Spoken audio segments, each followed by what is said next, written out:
Good evening, everyone, and good morning and good afternoon for viewers over Facebook in other parts of the world. I'm Gwen Robinson, former president of the Foreign Correspondents Club of Thailand and editor-at-large for Nikkei Asia. As you know, tonight we've gathered to hear some expert views on the crisis facing Myanmar's Rohingya Muslims, and today marks, as you know, a very significant day. 5 years ago today, Myanmar's military launched a particularly savage clearance operation against the Rohingya population in Myanmar. In fact, they had in this current, that kind of particular savage crackdown had begun the previous year in October 2016, and that it ended up expelling about 90,000 or so Rohingya, and the August 2017 exodus was far worse in its scope and scale. So I'm pretty sure you've read some of the broad outlines of what we're talking about tonight. I'll come to introducing our panelists in a minute. I'd just like a couple of quick housekeeping announcements. The FCCT tomorrow night is having a trivia night, a quiz night. You're all welcome if you're in Bangkok, free of charge. And on September the 7th, we are having a very special book launch of an entirely new edition of A History of Thailand by Professors Chris Baker and Pasuk Pongpaichit, with a couple of other excellent experts. So don't miss that on September 7th. There are various other events coming up, so please look at our Facebook page or our website. And now turning back to our topic, what next for Myanmar's Rohingya? I think I won't waste time recapping on what you've got in the blurb, except to say that we are very lucky to have our speakers tonight, and also newly updated information, including facts and figures provided us by UNHCR, which came through just a few days ago, which gives us the latest numbers, and also, I guess you could call it good news, that the huge funding shortfall for supporting the refugee operation in Bangladesh, which was at only about 28% or something funded for nearly $1 billion required to support those camps, has narrowed quite a bit in recent weeks or months to just under 50%. On the other hand, the population in those camps is now reached by some measures nearly a million people. Actually, if you count Rohingya that fled to Bangladesh before that, it's probably much more. But figures are figures seem to be quite rubbery when it comes to tracking Rohingya numbers. We've also got 600,000 estimated inside. But you will hear more of that and see that in a slide presentation we'll show.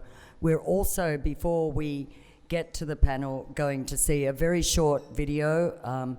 You've probably seen the welter of coverage that is surrounding this particular anniversary. I think 5-year mark has actually made people who haven't really thought about it much in the last few years really remember that you've got 1 million people languishing in these camps in Bangladesh, and Bangladesh has been accommodating these refugees for all this time. 5 years is a very long time for no action, and you've also got legal cases underway for accountability, and also, as you know, we've been watching incredible savagery and atrocities going on in Myanmar, which actually, for some of us and journalists who are in this room who also covered some of the Rohingya crackdown in 2016 and 2017, it is a constant reminder of what went before and what it took to wake the world up to how vicious and murderous the regime that's now running Myanmar is.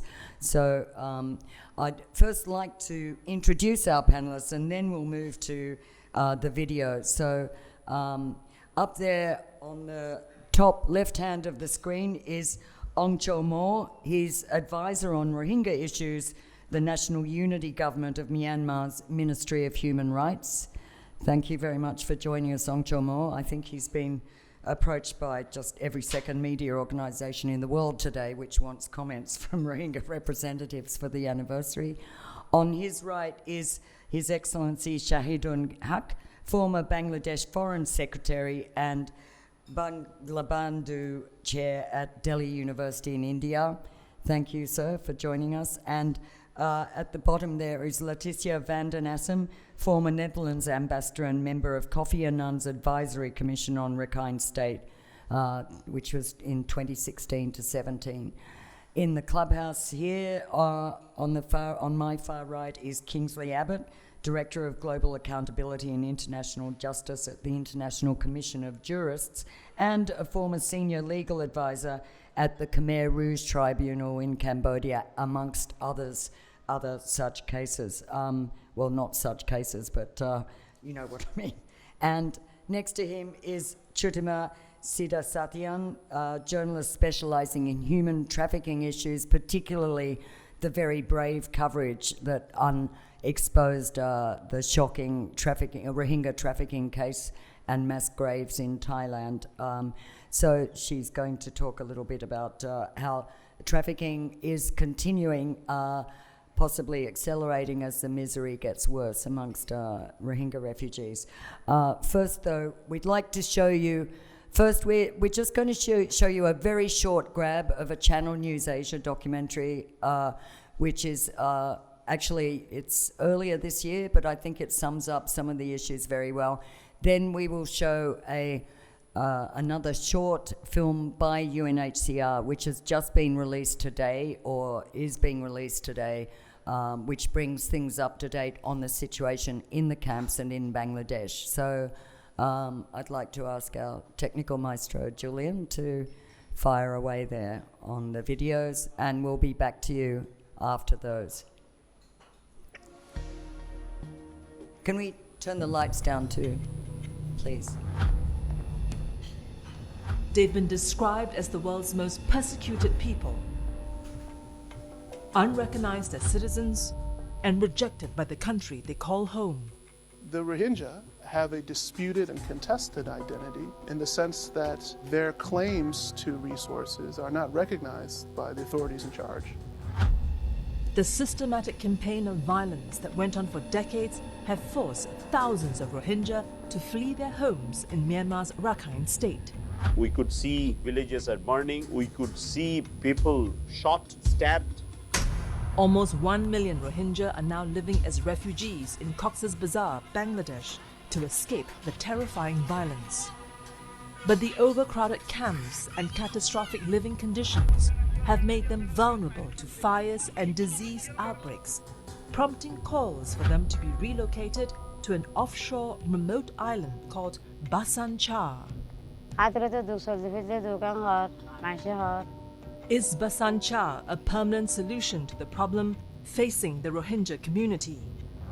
And a year after the military coup in Myanmar, is there any hope left for them to return home? Or are they destined to remain stateless forever?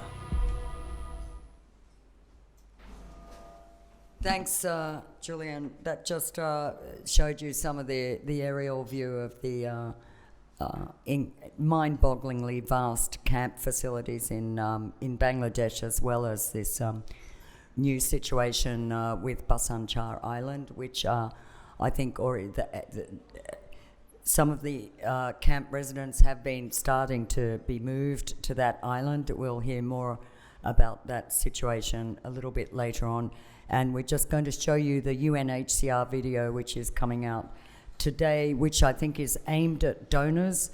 And as I mentioned, the desperate drive for donors competing with, the incredible crises in Ukraine, ongoing refugee problems over Syria and Jordan, all over the world. So it was very alarming just a few months ago when it looked like it was only less than 1/3 funded Now it's at 50%, but that still means that 50% of $1 billion is not there, and countries are not showing great inclination to prioritise Bangladesh over Ukraine and others. So I think that's also an issue I think we can address tonight. So Julian, the video. In 2017, hundreds of thousands of Rohingya fled Myanmar and were crossing into Bangladesh each day. It was one of the largest and fastest growing refugee influxes that the world had seen at the time.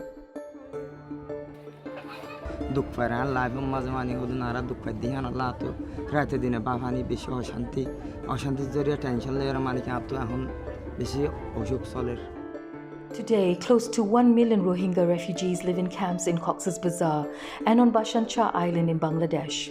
Rohingya settlements in Bangladesh are some of the largest in the world.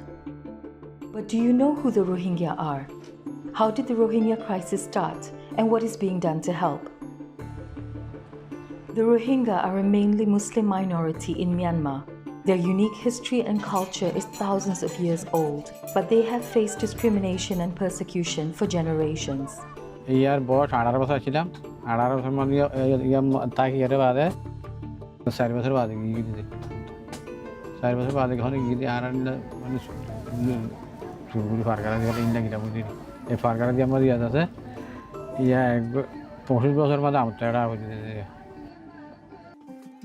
The Rohingya are the biggest stateless community in the world, as they aren't considered citizens by Myanmar. Without a nationality, they can't travel freely or find jobs. They also struggle to access formal education. Since the late 1970s, over 1 million Rohingya have fled violence in Myanmar in successive waves of displacement. The latest exodus began in August 2017 when violence broke out in Myanmar's Rakhine state, driving more than 700,000 to seek refuge in Bangladesh. Most walked for days through jungles and mountains or braved dangerous sea journeys across the Bay of Bengal. They arrived exhausted, hungry, and sick, in need of international protection and humanitarian assistance. Most of those who arrived sought shelter in and around the refugee camps of Kutupalong and Nayapara in Bangladesh's Cox's Bazar district. Some joined relatives, but most came with nothing. New spontaneous settlements sprouted overnight.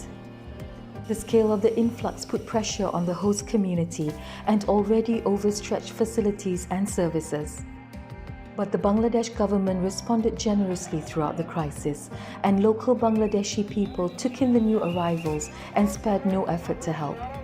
এই ঘটনা দেখছি আমরা টিভিতে দেখে আমাদের দুঃখ লাগছে সেজন্য মানুষের জন্য সাহায্য সহানুভূতি করা উচিত সেজন্য আমরা আসছি Today, thanks to the efforts of the Bangladeshi government and through their own perseverance, the Rohingya refugees are trying to rebuild their lives.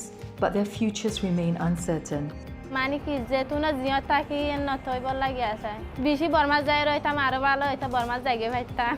The Rohingya want to return home to Myanmar, but only when it's safe to do so. Some 600,000 stateless Rohingya still live in Myanmar, but continue to face restrictions on movement and access to services.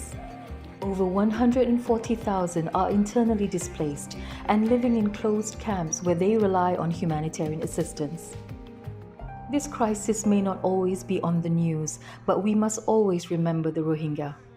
Share what you have learned about the Rohingya with your friends, family, and social networks. Raise your voice to help the Rohingya build a better future.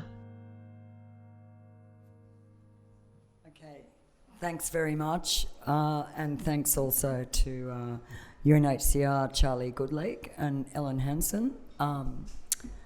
That's the latest you'll see from the UN agency. And now we're going to turn to our speakers, and I'd like to kick off with Ong Chomo. You wear a couple of hats, Ong Chomo, or many maybe, but two main ones as Rohingya advisor to the NUG's Ministry of Human Rights, and also as a representative of your people. So maybe you'd like to, talk about some of your thoughts on particularly on this day. We're also going to show some slides as he talks about with some of these latest figures there's about 8 slides, so we'll come in and out from your image, but please begin. Thank you so much. Good morning, good afternoon, and good evening, wherever you are, and nice meeting you all. First, to start off with, I think back in 2017, I was in Yangon, went back from abroad after working in different part of the world with different international organizations, including some United Nations agencies. And I started my own civil society organizations to first legal civil society organizations in Myanmar to tackle Rohingya issues. And then 2017, of course, today marks 5 years occurred very unexpectedly, just on the day that the report of the Kofi Annan Commission's Advisory Commission has been released. And my own family has suffered, impacted heavily, losing everything that we had, getting burned, the whole village. I couldn't travel there because because of the travel restrictions being imposed again, as I was saying, in Yangon. And but very soon I requested a visa to Bangladeshi embassy, and I went to the other sites and observed from the other side what is really happening, and listening all these stories. That's as well. That's horrific. And what happened to Rohingya people in 2017 is the peak of genocide. Indeed, it did not just started there. I think the video that we have just watched has given us also some sense. It started like back in 1962, where in 1978, clearance operations took place against us, and close to 100,000 people were fleeing at that time to Bangladesh. And again in 1992, 235,000 people were fleeing. And in 2016 again, close to 100,000 people were fleeing. So 2017 was the largest exodus that took place. And if we see how this movement were happening, the Bangladeshi people and the Bangladeshi government was very much generous enough to host our people for generations. For instance, like the one that has fled in 1978, some of them still remain in Bangladesh, and those as well who went in 1992. Somewhat level percentage of them still remain. They were not able to be repatriated over decades and decades for multiple reasons, and of course the political will of the host, the country that the Rohingya people belong was always the questions. And so what happened to Rohingya has not just a new thing. It has been in different form and different shape, being carried out at the different scale. At the national agenda level, it has been carried out, and so the level of distractions and the inhuman, brutal, everyday human right violations become business as usual for Rohingya people. And so I would like to take this opportunity to to express my sincere appreciations to Bangladeshi people and the government of Bangladesh. It has not been easy to host this large amount of people. Even a smaller amount, Bangladesh itself has limited resource. So it's something that we will, I think, as a community, will never forget. And if it was not, Bangladesh was not there, we can't imagine what will happen to our people.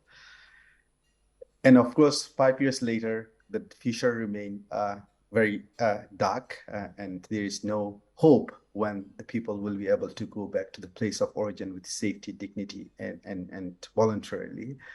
Once again, for the very reason that the conditions remain very same, where the water was much more safer than the land. People were in 2017 jumping to Naf River, which is 3 to 5 kilometers wide, depending on the tide level, with jerry cans, with bamboos and things like that. And many of the Rohingya people have lost their life while making attempt to cross this river and survive for the genocidal attack to the Rohingya people.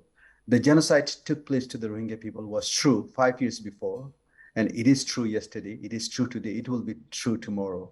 And still, the international community has a problem calling it genocide. And this is something has been very much frustrating for Rohingya people, because when you call genocide, there is a moral obligations and legal obligation that you should demonstrate to fulfill toward to the humanity.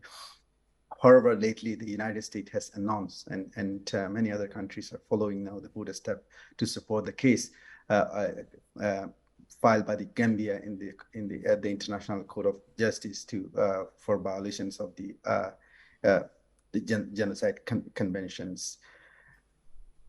However, I think also since Bangladesh has become overwhelmed, the situations in the camp as well becoming harsh for the Rohingya people, overpopulated, congested, and the security issues and ongoing crimes in the camp, Bangladesh has been struggling to manage these things. And of course, the international community's support has been not to the level it's deserved and it's required.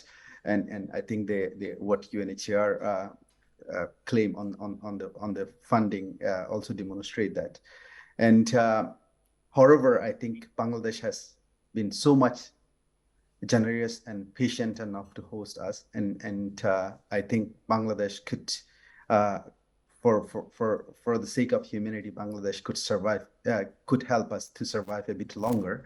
And Bangladesh, I think, should not use the benchmark how the Burmese military treated Rohingya people to treat Rohingya people in Bangladesh, like imposing travel movement and of course access to informations and access to livelihood and things like that remain restricted for the Rohingya community in Bangladesh.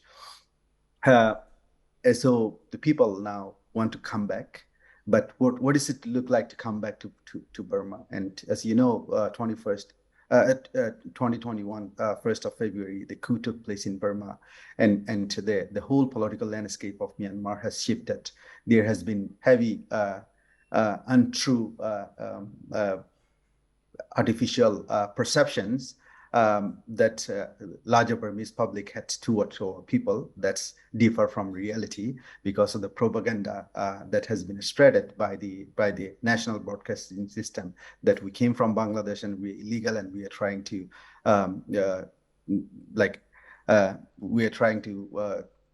take the country or control the country, and those kind of like national security threats are being spread across. So when the genocide took place again, peak of the genocide took place again, Rohingya people, many Burmese people were not sympathetic enough to say anything, and some of those very progressive people even remain neutral. And some of those who has been awarded by international community or has praised so much by the international community, giving multiple awards, has defended genocides and at the cost of the moral responsibility they had to the humanity. So that's very undeniable truth. And the national reconciliations that took place from 2010 to 2020 was at the cost of that very genocide that Rohingya has to bear. And so today, the very same military that they were trying to reconcile were doing to the larger public in Myanmar, similar to what happened to Rohingya, but the intensity and gravity differ, of course. And from that, larger public came to shift their perceptive. Oh, what happened to Rohingya people is similar to what is happening to us, so we should like start to apologizing and things like that. But these are very small scale, and till now, I think the larger political force in Myanmar remain very much skeptical on accepting the equal right for Rohingya in the political sphere, and the conditions remain very dire inside the country. The 600, approximately 1,000 people remain at the higher risks of genocide in Myanmar, and 130,000 approximately are living in like concentration camp for last 10 years. They were deported from the very city that they were living outside of the city, and again in very congested. So the situations are like hell in Burma, and if Bangladesh is pushing these refugees back to Myanmar and they escape from hell and they they are being sent to the hell. So it will be a historical mark for Bangladesh. But however, Bangladesh shouldn't be left alone to handle these things. International community has a collective responsibility to support Bangladesh to find a comprehensive, durable solutions, and it is vital. And so the political landscape has shifted in Myanmar, and National Unity Government has formed. Prior to that, the CRPH, the Committee of Pidon Du Luddo, the member of parliament has been formed, which Rohingya are excluded from because the last resort of the rights that we have in 2015 has been taken away from us. So we were either not allowed to vote or to be voted. And this is the first time in the history that a parliament in Myanmar became Rohingya-free parliament. And in the NLD won the elections, and in 2020 when they did elections again after 5 years, they carried out the similar policy against the Rohingya. So we are by default excluded this very government body that's being elected by the people. And then National Unity Government has been formed, and our people has been nominated by a few progressive cabinet member. One of our key activists has been nominated and the nomination has been rejected. And then later on, I was being approached to be appointed as an advisor. But my stand is non-partisan, and I work on the principle that I preach for, and and I thought that we're always part of Burma, and we are part of Burma, and we will be part of Burma. And this very struggle time in Burma, we need to fulfill our obligation, despite that the way that we were treated by the Burmese people or Burmese government were horrific. So I accepted the positions, and still this is very least that they did it, because they had to do it with the international, because there was heavy international pressure to include the Rohingya. But time to time, I think I am being used as well to show off that there is a Rohingya in the government. But of course, 600,000 people remaining inside the country is politically representable size of populations compared to other. So we should be, despite 1 million people forcefully deported to Bangladesh, we are large enough to be representing politically, to be part of decisions that impact our life, to be part of decisions that will shape our future, and to be shaping the society that we want to live, and to be contributing these very nations that we belong to. So that's with the National Unity Government, and with the NUCC, the National consultative body that should be standing as a backbone for the future federalism. The largest people assembly has took place in Burma under the leadership of NUCC, and our people were once again excluded. So for the moment, the comprehensive inclusions of the Rohingya in the democratic force is not there, and we have been fighting for it, and we're asking for it, and we will fight for it. So that's in terms of the inclusions, and Rohingya policy has been issued by the National Unity Government, which we recognize. And it's, even though not to the level that we expected from, it has been done with heavy consultations with the Rohingya community. But policy is a policy, and unless it's become a comprehensive action plan, who is going to be implementing, and how it's going to be implemented, and where it is going to be implemented, who should be held accountable in terms of failure or success, these things are not in place yet over a year since this policy has been developed.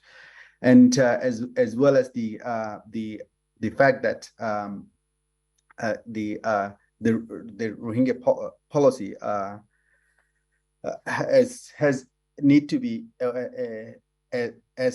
need to have a legal weight that's equivalent to law and order in order to impose it when the territorial control are under the National Unity Government, and that's not yet to the level it is again. And Rohingya, I think the way that perceptions of the larger democratic force in Myanmar, Rohingya issues is just a humanitarian crisis or human rights crisis. No, it is not. It is a political crisis, and we have been politically utilized for many decades for political advantage of either dictators or democratic force. And we have paid the highest cost compared to any other ethnic group in Myanmar for the political advantage of the politicians in Myanmar. And therefore, this time we are not going to be used and we are not going to be utilized, and we will be taking the opportunity to have equal right, not a penny less than others, not a penny more than others. And more importantly, the destructions that happen to the Rohingya people, physical and mental destructions through systematic, coordinated attack over decades and decades. And these need to be compensated. And I think the justice need to be delivered both at international level and domestic level. And of course, to happen this in a timely manner, the people of Burma play in a very important role, and they need to be playing their role to provide necessary support to ensure that the institutions that are handling these legal cases are able to take decisions that has full integrity. And lastly, I would like to take the opportunity as well to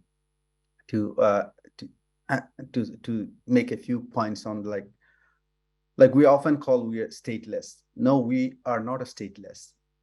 A state belongs to us, and we belong to a state, and we were forcefully deported from that very state, and we are not. We have some of those people living in Bangladesh has citizenship card that they will be able to utilize if they were elsewhere in Myanmar, and still they kept, and our citizenship has been illegally taken away. And these are so calling, like, I don't have any problem with mandated organizations, but UN organizations are mandated for different reasons, and IOM will call us migrant, and UNHCR will call us stateless people. So this I think has disturbing for Rohingya people, and I think we have to be very careful on the identity that we bear, and of course when we talk as well identity, like Burma is a country where the identity politics, your rights and responsibilities are very much associated with your identity. That's why for us the Rohingya identity matters, and it has been, and many people like it's debatable. People say any identity are man-made, it's not God-made. God doesn't give us identity. So anything that if you have will to make an argument over an identity, you can make it. Like many other ethnic groups, it's invented by human beings, and Rohingya identity is invented by human beings. It might be maybe earlier or maybe later. So I think as well that if we're talking about like history, these histories are written by those racists that want to exclude the part that that will contribute the equal right for our people, and impose laws and act that will marginalize and stigmatize us. And lastly, I think the hell that I have mentioned, you can see every day, every week, there are people getting arrested, and people are going through with small boats to like playing with their life, that if they take this difficult journey on a boat to go to Malaysia, and it's 50% sure or 50% not sure that they're going to make it.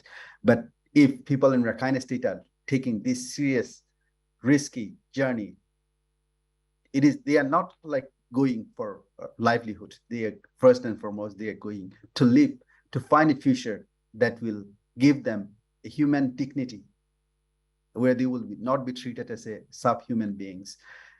And I think in those contexts, if we are pushing back the Rohingya, it will be not the right time. And we know it's difficult for Bangladesh, but international community, again, should not left alone Bangladesh to handle this. And if there is a will, there is a way always. So international community need to collectively demonstrate its moral responsibility to save the Rohingya and to ensure that justice is delivered, and Bangladesh is supported for its effort to pursue the justice through international code of international criminal courts, and as well as to find durable solutions for the Rohingya people, and to ultimately to go back to the place of origin where they belong to, with safety, dignity, and voluntarily when the time is appropriate for them to go back. So thank you very much. Yeah, thank you, Ong Chamo, for an excellent presentation, and we'll come back to some of the points you raised. Before moving on to Leticia, I'd just like to very quickly ask you, concerning the NUG, do you have optimism that the NUG would actually, at the moment, there is no Rohingya in the NUG, you're an advisor, do you have any hope that there would actually be a Rohingya person incorporated into the NUG? Do you have any assurance, or has there been discussion of that? making the cabinets diverse and using that diversity as a source of a strength is a very much added value things to the revolutions. And those who does not have a political sense should be able to see, if you are calling yourself a politician and taking a leading role, and you are not seeing that, that's mean that there is a level of racism within yourself that's influenced to see the highest advantaging factor that will fulfill to gain your goal that you want to see, a preferred future that you want to be gaining in a speedy way your preferred future.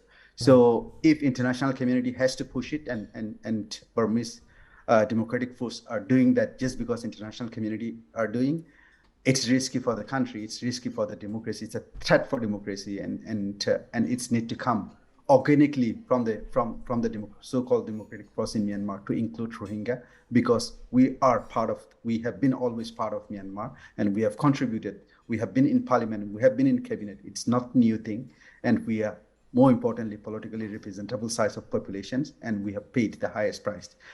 So I think NUG definitely needs to do more to include Rohingya, not only in the advisory role. I mean, we need to be. I'm not saying that we have to be everywhere in every ministries, but they need to be proportionate. Need to be proportionate enough to be part of the decisions. Again, that's very much belong to us on our future, on our present, and how our like even our past, how to handle our past that has been brutally misused by those who speak different language. Thank you. Okay, thank you very much for that. We will come back to the NUG and its position on Rohingya later. By the way, the slides you saw as Ong Chamo was talking are the attitudes in surveys taken by UNHCR in the camps. They were just being run as he spoke, so they're not his slides. Leticia, over to you and the view from where you are. Perhaps taking it back as well 5 years ago, where it all began.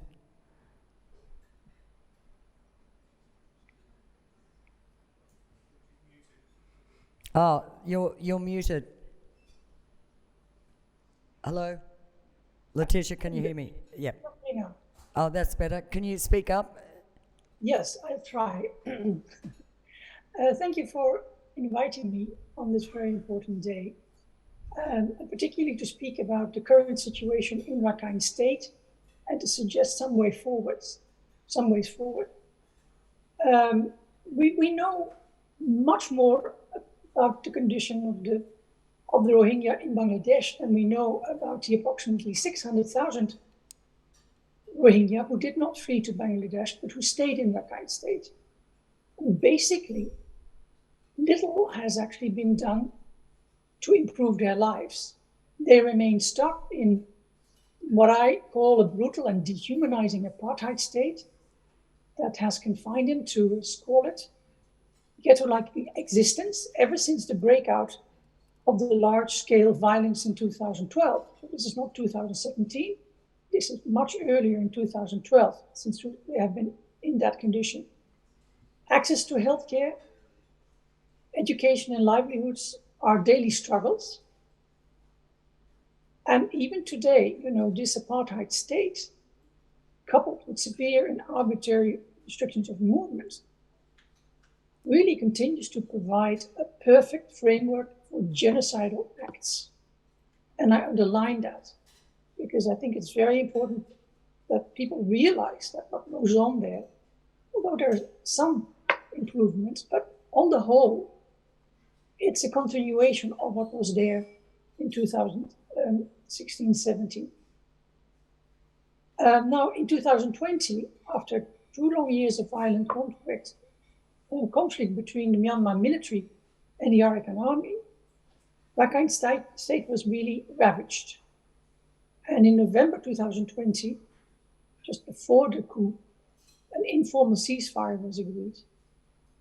The 18-month ceasefire that we have left behind us now was important because it allowed the Arakan army to expand their administrative and justice mechanisms to many different parts of the state.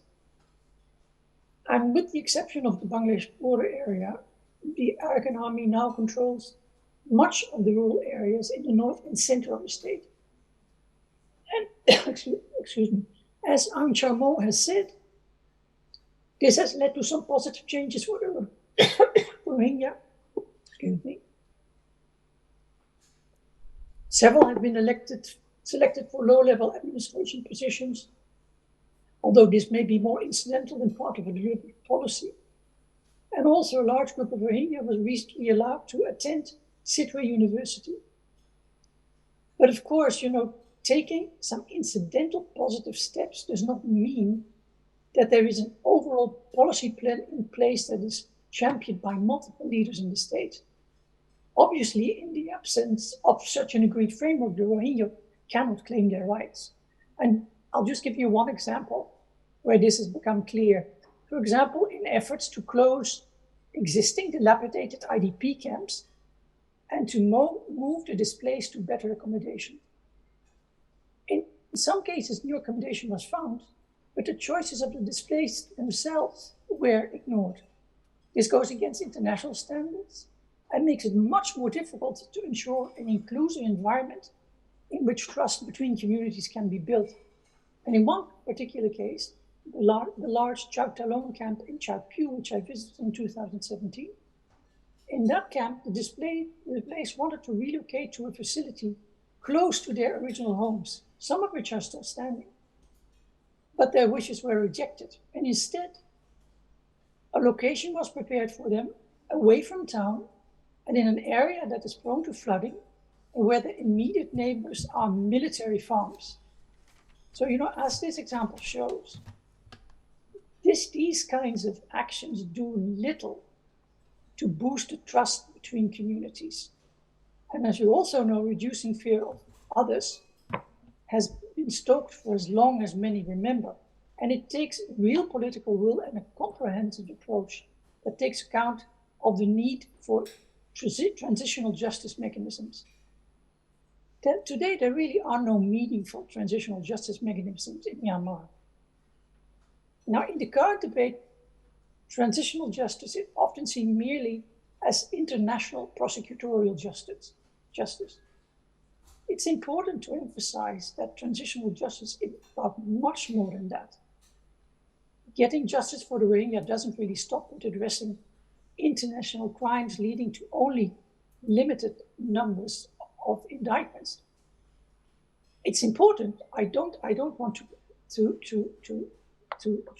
belittle it. It's really important. But true transitional justice requires a much broader approach, including transitional justice measures that assist all Rakhine State's diverse ethnic communities to come to terms with the legacy of conflict and repression. This is important for the 600,000 who still live in Rakhine, as well as for the around 1 million who are in Bangladesh and in other countries in the region. Now, before mentioning about 5 points looking towards the future, it's important to realize that the situation on the ground in Rakhine State is shifting again. After 18 months of relative peace and quiet, tensions are on the increase again due to renewed attacks between Myanmar's military and the Arakan army. Over the past 2 weeks, there has been daily news of renewed attacks and skirmishes and killings, particularly near and in the border area with Bangladesh, which is controlled by the SAC army. At the same time, in this shifting environment, there is also a growing body of evidence of increased interest by existing political parties who've basically been quiet largely since the coup. Some initially shifted their allegiance to the SAC and then returned to the to Rakhine. But for them, it remains unclear where they will end up. It is a game of wait and see from which allegiance they will ultimately get the greatest benefit. These political parties have quite a few members with strongly held anti-Rohingya views. In short, the governance scene in Rakhine is complex, and after a period of relative calm, different military forces and civilian entities may now be pitted against each other again. The weakest groups, like the Rohingya, are at risk of getting crushed once again between more powerful ones. Now, going forward, in ensuring increased interaction between all ethnic groups is critical. And the first point is that ethnic segregation must end. Reintegration and not segregation is the best path to long-term stability and development.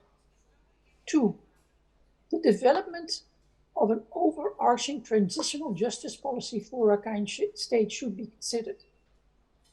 The problem is that, when people talk about assistance to Myanmar, they speak mostly about humanitarian assistance.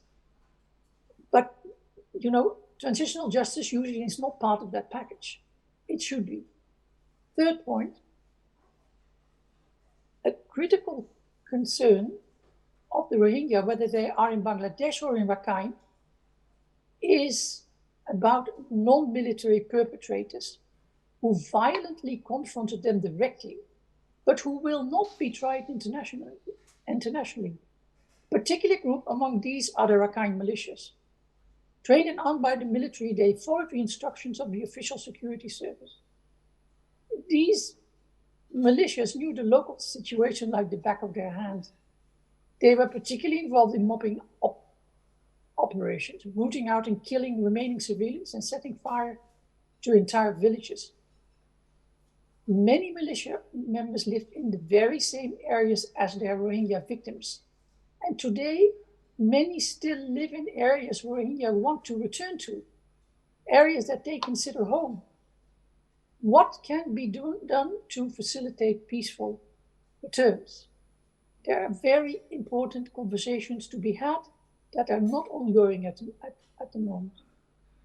Fourth, a specific and important step that should be considered would be the reintroduction of ethnically mixed schools. In many places, this was the practice until 2012.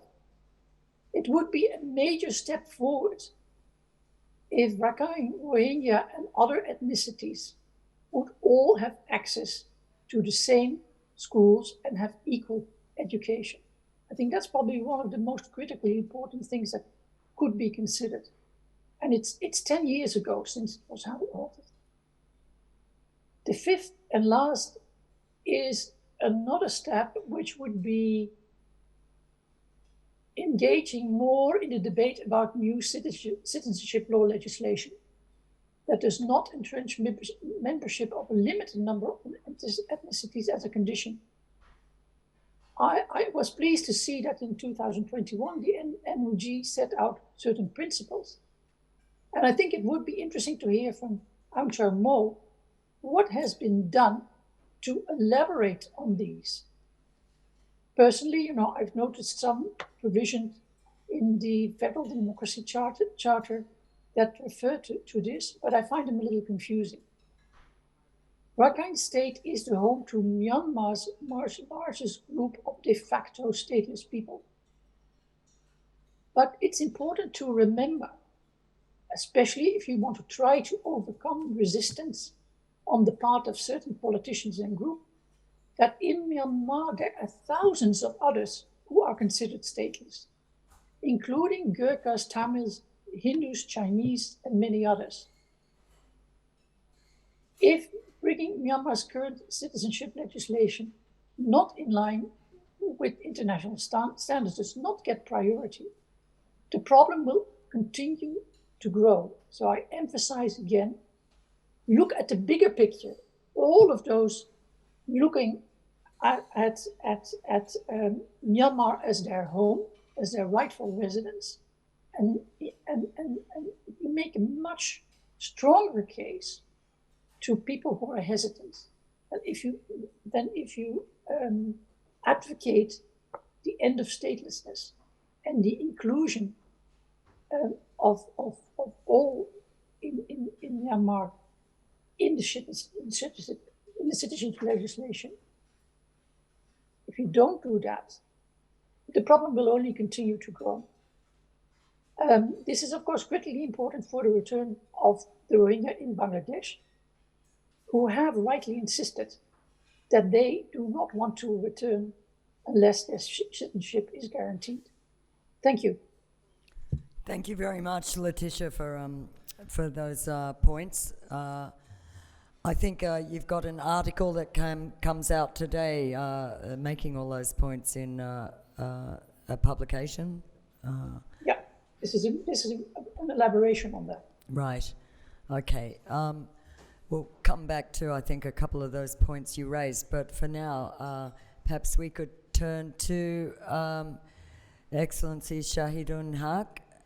You were Foreign Secretary when all this happened, in fact, from 2013 to 2019, and were the lead negotiator for Bangladesh on dealing with the Myanmar government concerning the Rohingya refugees. So we'd love to hear your perspective on all this. Thank you very much for inviting me. As I have been told that I should be looking at the Bangladesh approach policy towards this incoming Rohingyas from Myanmar. So I will concentrate there, but certainly in the question and answer, I can also reflect on what that have changed over the last 5 years. Now, Ong Mo has already flagged that the whole exodus did not start in 2017. It has a 3-4 decades. In fact, the first Rohingyas came who were not Muslims, they were Buddhist, in 1941. So just to put the whole thing into perspective, that means people of Bangladesh has hosting this Rohingyas population or people from Myanmar for quite some time.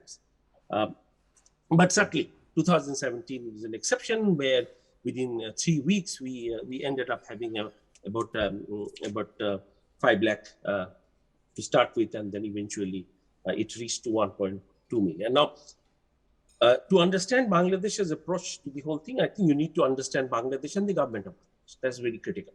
And had there been the government that's currently in place, you would have seen absolutely a different response.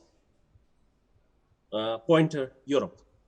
How, because of the government, because of their policies, because of their experience, it gets changed, the policy gets changed towards people who are displaced. Now, Bangladesh, we call Bangladesh is a civilizational state. It's part of a bigger, large civilization, but as a state, it is 51 years old. We just celebrated our 50th anniversary. And it has been born out of a bloody war where we had to fight Pakistani occupying forces. We are actually victim of genocide, which is currently being tried by our Prime Minister Sheikh Hasina. So that's the background. Unless and until you understand that, you wouldn't possibly understand why Bangladesh behaved the way it behaved, both the government and the people, which some of the neighbors did not. So just to flag. Now, confronted with a large-scale exodus, and before that we have about 300,000 Rohingyas on our land, but that's there. Our Prime Minister Sheikh Hasina decided that she will, along with the people, will host, given her own experience and the experience of Bangladesh is being also displaced to in India in 1971, and then we returned. So that's the background. Now, there was certainly a debate because it was a formidable challenge. People in the government of Bangladesh knew that we are undertaking a challenge, a quote unquote a burden, which will be with us, and possibly we have to pay a price, both politically, economically, environmental, every sense of the word, which we saw afterwards. Prime Minister Sheikh Hasina went to the UNGA and made a statement on it. And I want to read it so you'll get a feel where from the policy of Bangladesh comes towards the Rohingya, which continues to run through. Now, she said, and I quote in September, UNGA in New York, that I can feel the pain and suffering of the Rohingya. As a fellow human, we can neither ignore, nor remain silent about the plight of Rohingya, unquote. So in the same statement, she's saying that Rohingya crisis is a political one. Very important. That means it's not a military problem and it can be solved militarily. It's very defining. Otherwise, the whole region would possibly been today in a big conflict. One deeply rooted in Myanmar, and thus its solution has to be found inside Myanmar. So these two, I think, is a very defining statement that our Prime Minister Sheikh Hasina made, and based on which then we subsequently not only hosted them, also put a structure around hosting them, which continues to sort of guide us. So it was a very humanitarian response, and we did that despite the fact we saw some of our neighbors did not do that. So I think you need to keep that in mind. And also I would like to sort of flag with my colleague from the Myanmar that have faith and trust on the people and the government of Bangladesh. I mean, you have used twice the word push. I think that need to be rethink. I don't think the government or the people of Bangladesh is pushing anyone out. If that had been the case, it would have happened on the 25th of August, 2017. So let's be very very correct in that. And without the government and people of Bangladesh, I don't think anyone could have hosted the way we have hosted them. So that's there. And not only hosted them, we have also taken a responsibility to present them to the global arena. First time Rohingya people were presented by the Prime Minister Sheikh Hasina to the international community, to ICJ and to ICC. So that's I think we need to keep in mind. So it was not only hosting them, but then, really fighting for the rights and privileges in the international community. I don't know how many head of the state, head of the government she met, including Secretary General, and repeatedly said that please do something. These people are persecuted. They are very unfortunate. Let's try and do something together. So that needs to be put into perspective as well. Now, when these Rohingyas came in 2017, by the way, I was in Cox's Bazar seeing the whole distress and the horrific picture of people coming from Myanmar, and the whole country actually was behind. At that time, there was no UN there to support them. At least for 3-4 weeks, it is the people who fed them, sheltered them, provided medicine. And these are documented there. Somebody should look at it at one stage, that what the people and the government of Prime Minister Sheikh Hasina did to these people. International community came 3-4 weeks late. It's very normal. UN comes always late because they need money before they move. So that's something in terms of our policy. I know there is a time constraint, but I will leave with one thought, that 5 years has been a long period in terms of hosting any community. Number one. Number two, things have radically changed. We live in a very fluid world, and the place where these Rohingyas are staying, Cox's Bazar, that area has always been very fluid. I don't want to remind you of Second World War, First World War, because it's a tri-junction between India, Myanmar, and Bangladesh. So, and that area where actually China meets India, and India meets China. So geopolitically, that area has always been very important and also very volatile from the Second World War experience. Japanese wanted to have it, but they could not. The British pushed them out. So that we keep that in mind. And when there are 1 million people in such a distress situation, there are a lot of things could happen. I don't want to anticipate. I only hope that all of us will be together to continue to keep stability. So in this, let me also tell you one thing, that there was a thinking in 2017, that should we keep them, feed them, and ask them to go back, or move on the way it has happened in 2015 in Europe. The refugees from the Middle East, I can broadly say that, came over to Europe and created a huge crisis. We could have also followed that, but the government, Prime Minister Sheikh Hasina, decided that we will not create instability in the region. We will stabilize them in Cox's Bazar in Bangladesh. Otherwise, these people could have been everywhere, including Thailand. They did try. So that's something you have to also keep in mind. That was part of a deliberate policy of the government to stabilize them so that it doesn't create an instability in the whole region, which is often volatile and geopolitically very fluid. So that's the other part of the. Now, how the people of Bangladesh and Rohingyas are taking it. So my second last point. As I said, the whole country, the government, the people, the military, the police, all were together hosting them. So much of an empathy, so much of a sympathy came out for them. Now, after 5 years, we see here and there some tensions between the host and the Rohingya community. Is it normal? I have done a study recently on that. It's very normal because both sides has issues. It's not one-sided issue. Both-sided issues, and that needs to be resolved. And the local community, the local administration, trying their best to keep the calm and continue to encourage the social cohesion. So that's one aspect when you're talking about the policy. So that's something we need to keep in mind.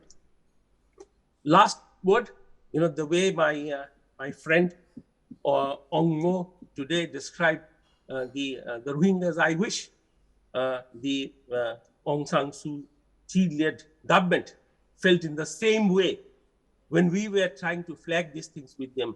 If they had realized that what they are doing to their minorities, possibly we wouldn't have sitting and talking about Rohingyas today. I was looking at their statement that came out from the new government because of today's, and I was reading it. I said, this is what the Bangladesh delegation has been telling them, that please treat your minorities properly. And these Rohingya are part of you. They are not illegal Bangladeshis. History doesn't suggest that. If they have realized that, and I'm talking about the political master, I'm leaving out the military. It is very easy to always blame military. But what did the democratically elected Nobel Prize winner politicians did? And I still remember in the hearing of ICJ, the way the political masters defended the military. It was, I just couldn't believe. So if that had not happened, possibly we wouldn't have ended up in this, or we could have solved it quite early. I hope, and I fully agree with Leticia, these statements, I hope, will continue to remain alive when they come back to power and implement it. I hope we don't see something different, because partitions are always difficult in politics. Treating minorities are always difficult in politics, more so in Myanmar than anywhere else. Thank you very much. Thank you very much, Excellency, for those comments, particularly that last point. Actually, can I just very quickly ask you, as you know, you're now living with these very men charged with or being blamed for the recent genocide on your doorstep, and they, particularly Min Aung Hlaing, have declared that repatriation will begin in 3 weeks' time. So, what's your realistic view on? I mean, obviously, it's not going to happen. I think the Bangladesh has seen situations where their the intentions of the Myanmar government has not been good.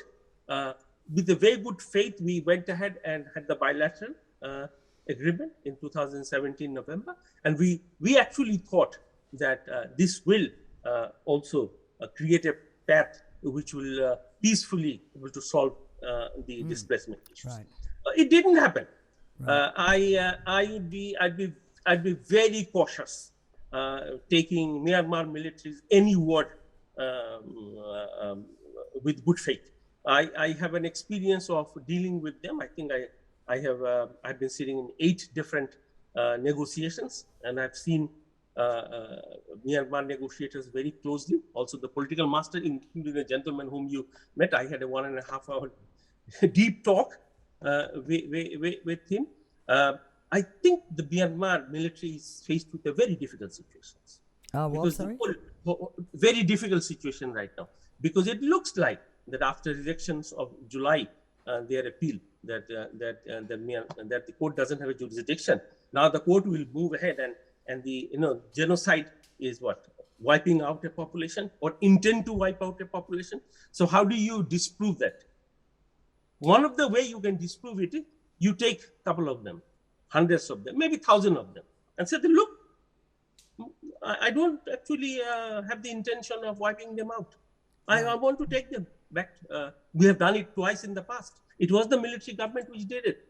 Now, if that's the intention, then we are in a very difficult situation. Then ICJ will be in a difficult situation as to how then they established that it was with the intention of genocide or wiping out a population. So I'd be very cautious. In fact, today there was a discussion in Bangladesh, and some of the civil society in the academicians did alert the policymakers that please do not get into the trap which we see is being made for you in the name of repatriation. Thank you. Right.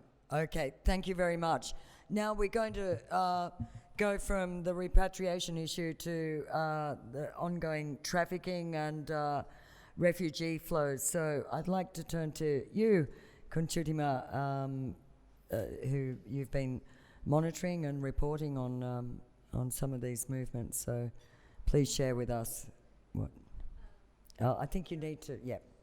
Thank you very much for having me here today. Yes, for many years, up to 2015, the Rohingya came by boat, and many of them died on the way. With the ethnic cleansing of 2007, things has changed. Today, the Rohingya are still coming, but using a different route. And they pay more money to reaching Malaysia. They have also been joined others who not Rohingya, who simply wanted to leave Myanmar. So there's some points that I would like to make it. Point one is about the new rules and the new system. Before they came by boat, but in this day they came by land. Some of them, they have the NBC card that the government providing for them. Some of them taking the plan from the Arakan to Yangon. And then came with the bus or the vehicle from Yangon to Myanmar borders. Some of them came from Rakhine with the boats, joining some of the Rohingya people who already fled across the Naf River to Cox's Bazar, and then they came back, joining with the Rohingya who living in Rakhine State, and then came along with the boats. It's the number approximately about 50 people up to 100 people per one boat from Rakhine to Yangon. Everybody, once they came to the borders of the Myanmar side, they stay in the warehouse. A small warehouse, they stay a couple of days and then walk across the borders up to the hill in the jungle there, stay this side of Thailand in another warehouse, and then they've been transferred from the pick-up trucks or the minivan, came probably about 5 up to 10 people. They lay down on the van or the cars, staying around. After that, they came to a suburb of Bangkok, like Pathum Thani or Rangsit or Nakhon Pathom, where else. Stay a couple of days, then the traffickers making the decision, what should they put them. Some of them put them on the bus that is run between Bangkok to Sungai Golok or Pattani or Hat Yai, things like that.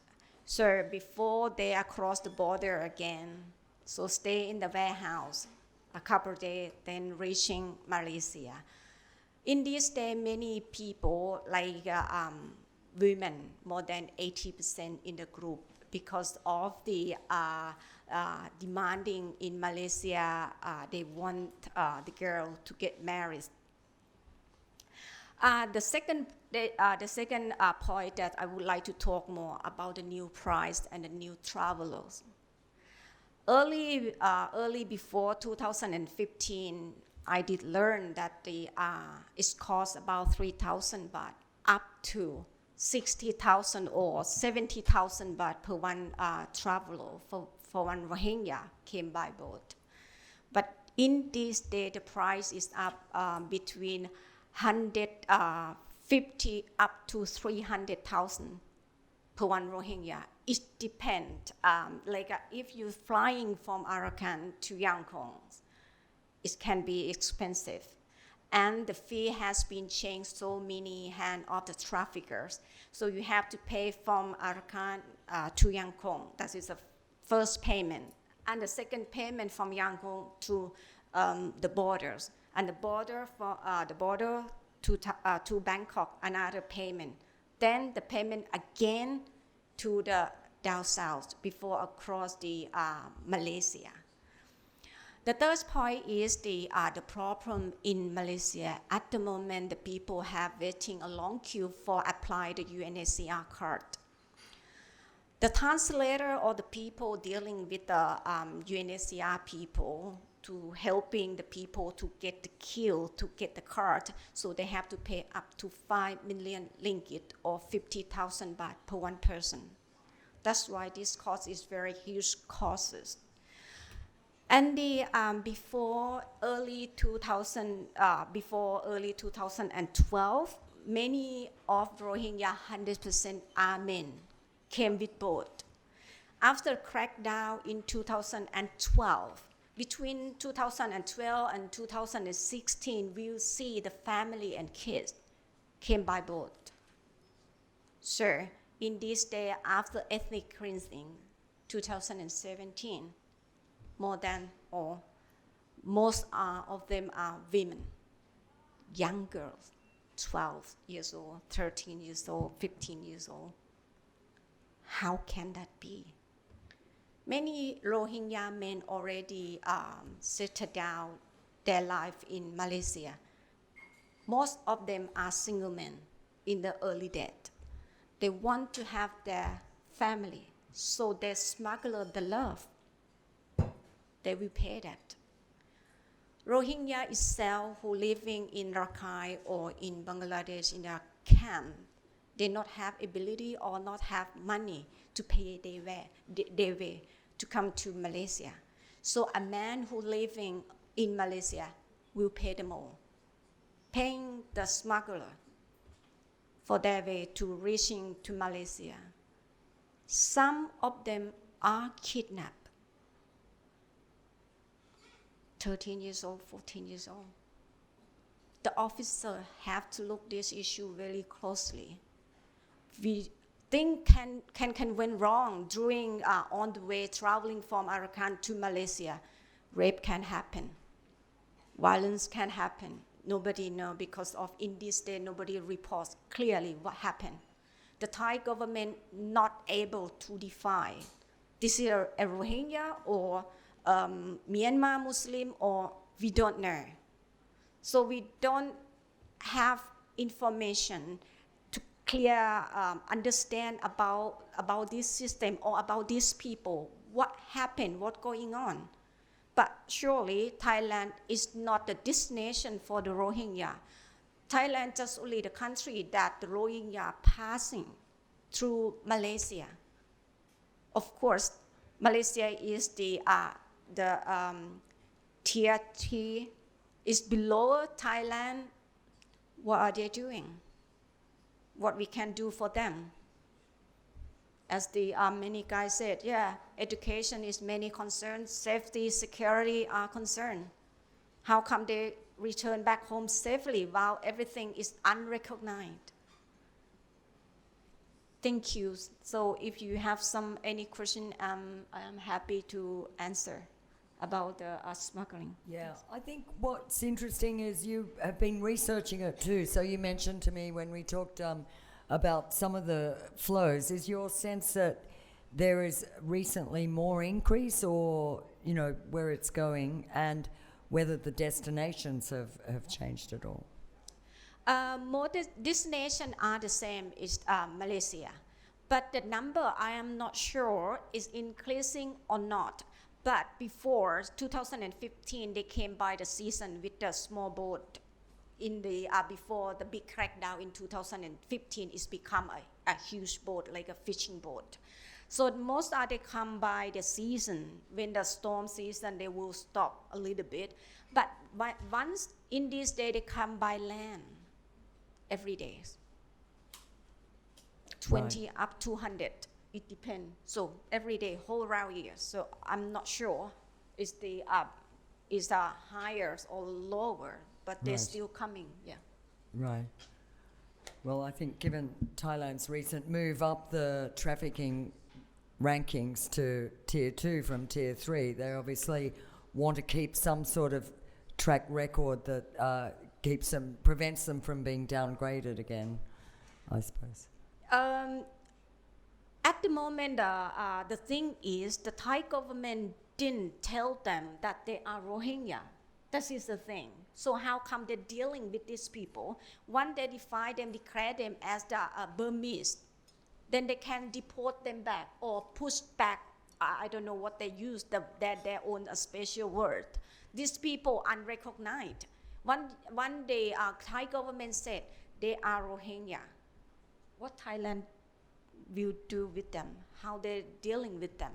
At the moment, the UNHCR didn't come to open the office looking on this issue properly. Even the IOM, NGO group that they've been supporting for the third country. Yes, of course, in the past, Thailand has been very successful in 2014 that they've been clarified people, they are trafficking victims. Even the Bangladesh people, Rohingya people. Back in 2014, that is about 118 people being clarified. All Bangladesh people are returned home safely because of they been declared that they are victim of the trafficking. Many of Rohingya has been transferred to the third country in America, in Europe, and where else have a great education. But in this day, Thai government didn't declare them as a human trafficking. What next to them? I think there's a lot sitting in Swanplu Detention Centre and on the Thai-Myanmar border, actually. Yeah. Okay, thank you very much, Chidima. And finally, and very last but not least, is Kingsley, who I hope can put all the kind of push for accountability, the legal processes in some sort of perspective for us. Thank you very much, Gwen, and for inviting me tonight on this important day. As Gwen said, I've been asked to talk a little bit about accountability for the Rohingya, for the crimes that they are victims of. And I think it's important to emphasize, as my friend Letitia did, that accountability is just one element. It's just one piece of the puzzle. There are many other pieces of the puzzle that require attention, and Letitia and the other speakers listed those. But accountability is nonetheless a really important element. And I'm not just saying that because I'm an international human rights lawyer, an international criminal lawyer. It really is. And I'll tell you why. When the coup happened recently in Myanmar, it struck all of us working in this area that Myanmar has become an absolute teachable textbook example of why there can be no peace without justice. And this is a lesson that we seem to have to keep learning over and over again around the world. I've been visiting Myanmar for about 10 years, since 2012, and I was visiting Myanmar frequently in the years before the coup and before COVID. And for those of us who would travel to Myanmar frequently over the last several years, we were familiar with traveling on aeroplanes filled with people traveling into Myanmar for business. And those of us who stayed in hotels would share hotels with businessmen from all over the world. And the emphasis very much was on this emerging market, trade, investment, bilateral trade deals. And the people I would sit alongside in the aeroplanes would be selling everything from my memory, armored personnel carriers, telecommunications, beer, you name it. And it was all happening at the most astonishing pace in the years before the coup. And I would often hear, as the person in the room talking about accountability, from people I would meet, including state representatives, that now's sort of not the time to be talking about investigations and prosecutions and accountability. There was sometimes the suggestion is that it was almost something a little inconvenient to talk about whilst there was so much investment and business and trade to be had. And, you know, I would often be sort of I would feel like the person sort of at the dinner party, a somewhat awkward guest, emphasizing, friends, there are still multiple armed conflicts taking place in this country. There are allegations of a genocide, war crimes, crimes against humanity just taking place kilometers from where we're sitting. And sometimes I would hear back, well, you know, Kingsley, you know, we have special relationships with key people and, you know, the military, the state councillor. A lot of people had special relationships. And then it was all gone. Almost overnight, gone, all of it. And that is because all of that was being built on the quicksand of impunity. The same people are back in power. Like literally the same people are back in power overnight. And all of that has gone. Billions of dollars of trade, investment, imports, exports. It's all gone. And it's happened before in other parts of the world. I felt a strong sense when I was there that sometimes people working on these issues, often from the state representative side, to be frank, you know, felt as if Myanmar was in some way unique in this. Somehow Myanmar's a little special, and that could have been because for a lot of these people that was the only time they'd been confronted with these issues in their careers. It could be a human thing. There was also a lot of interest from their capitals in what priorities were. And some states, you know, were good. So I'm not saying that all of them could have done better. I think many of them could have. At the time, you know, I'm the global director of accountability and international justice at the ICJ. So at the same time, I work with colleagues on the ground in Colombia, Guatemala, Middle East and North Africa, the Africa region. And these friends of mine, particularly those in Latin America, have heard all of this before. They learned and wrote the book on There Can Be No Peace Without Justice. And there literally is a book called There Is No Peace Without Justice, and it tracks the decades of experiences that the United Nations and states around the world have learned when alternative approaches have been tried and have failed. If there is no justice, there's no deterrence for anybody to just come back and commit violations again. Simmering resentment remains inside populations between different ethnic groups or different members of a society. It creates also a contempt for human rights, contempt for the rule of law, a lack of faith in justice institutions. This is a lesson that we have learned over and over again for years, and suddenly in Myanmar just recently, we're learning it all over again. And I feel, listening to my friends speaking and other friends, a tremendous sense of frustration, as you can perhaps tell, and a sense of tragedy that what I've been talking about at that level of global trends is affecting real individuals on a daily basis who are now living out and building their lives together again, following the most astonishing tragedies, in part because some of the dynamics I've been describing. There's a real human cost. I've been asked to talk a little bit about some of the international justice initiatives that are underway. I don't have long, but I'll do my best to be brief. But, international law is complicated sometimes. But I think there's hope, and I'll tell you why. When the atrocities were committed against the Rohingya most recently, there were very few accountability doors open anywhere. There were no credible investigations and prosecutions taking place in Myanmar. Myanmar hasn't ratified the Rome Statute, so what that means is that the ICC, the International Criminal Court, didn't have jurisdiction over Myanmar.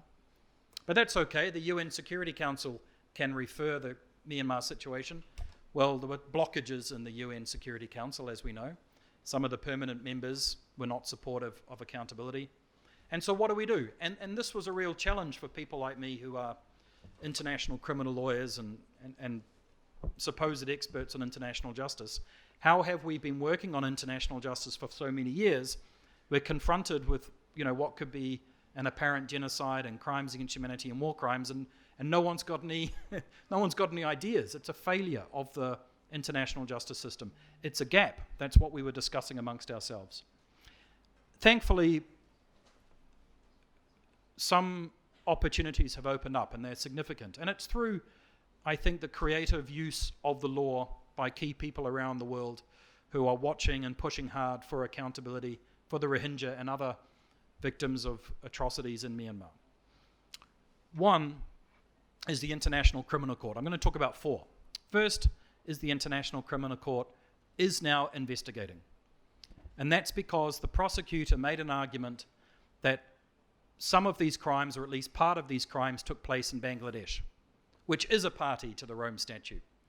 And they were in particular looking at the way in which the Rohingya were transferred from inside Myanmar into Bangladesh, across the state border. It could be what we call the crime against humanity of deportation. And the ICC, the court, accepted that argument. And so now the ICC is investigating.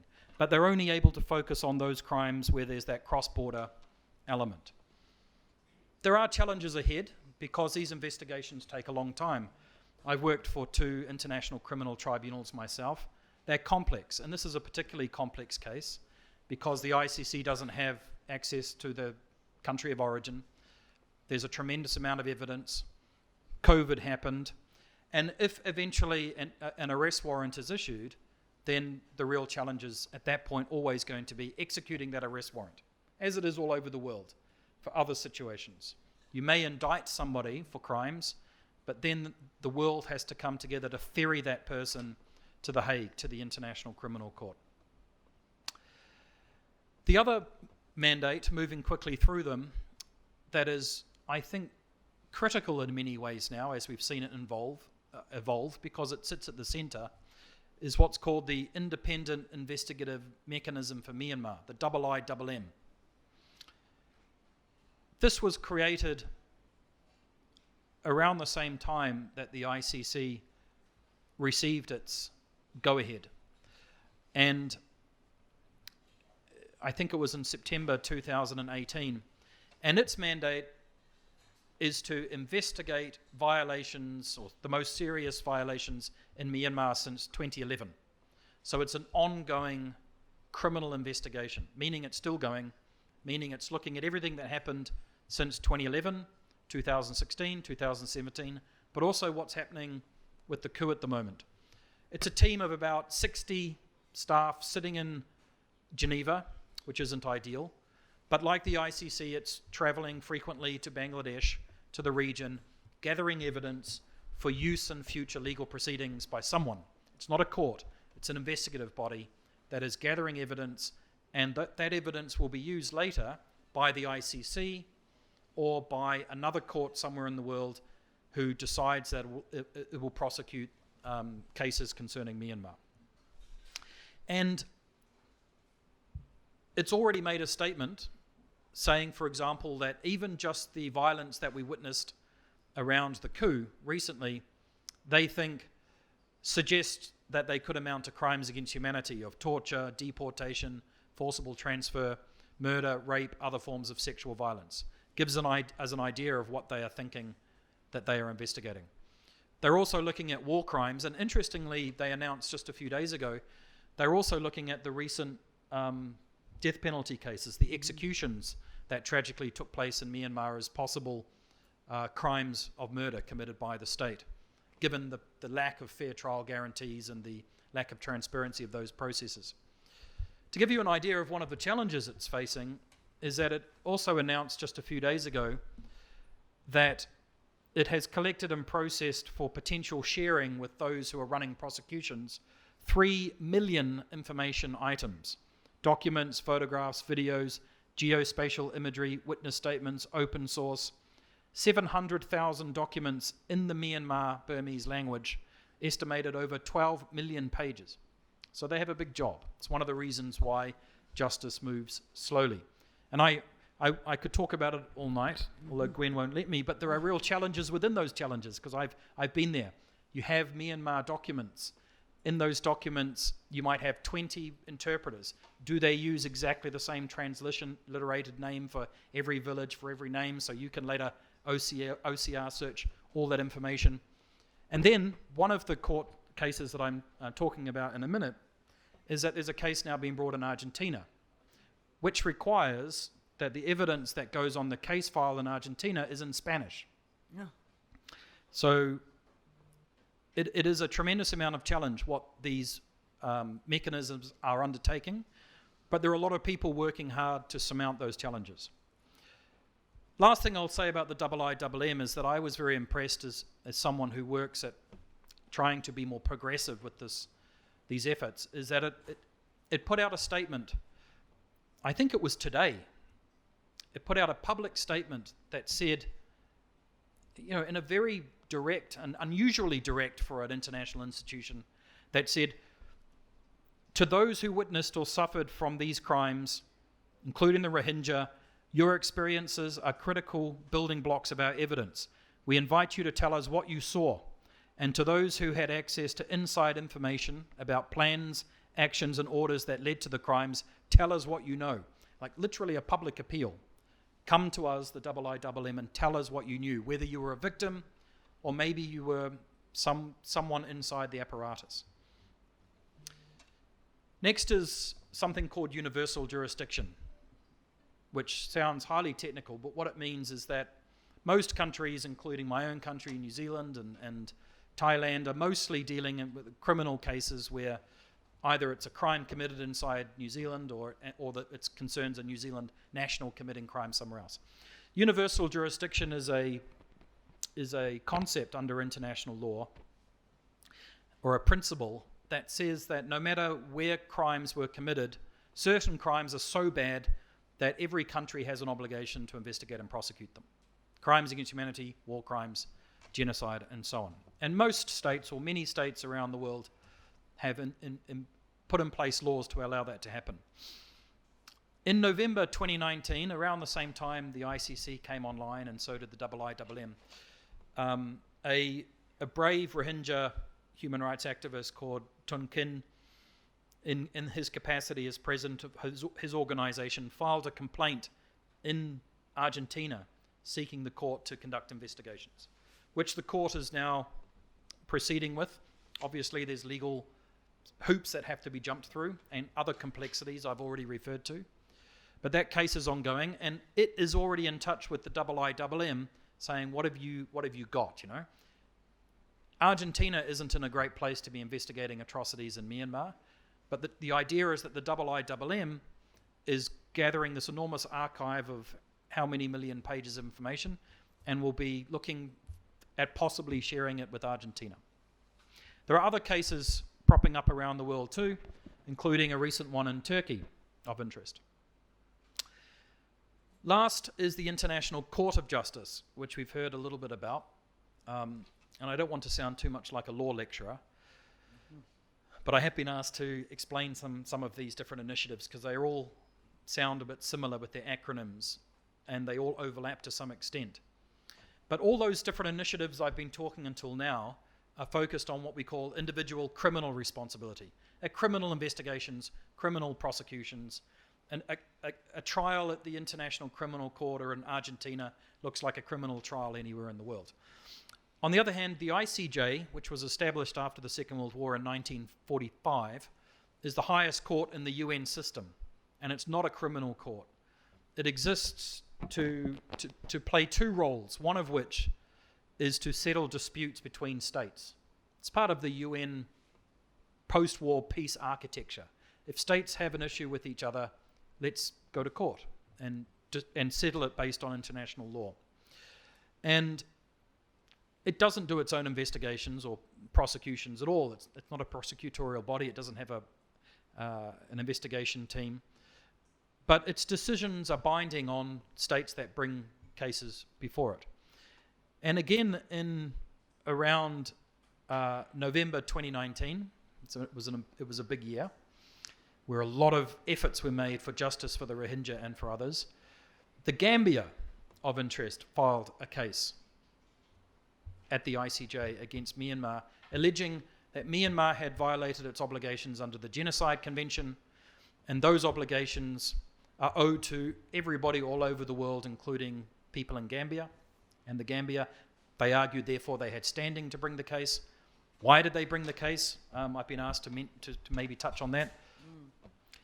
I think if you look at their filings, they will argue from the standpoint that these atrocities needed some kind of attention by the International Court of Justice, and the Gambia has taken it on itself to bring the spotlight to these issues at the court, and they are to be commended for that.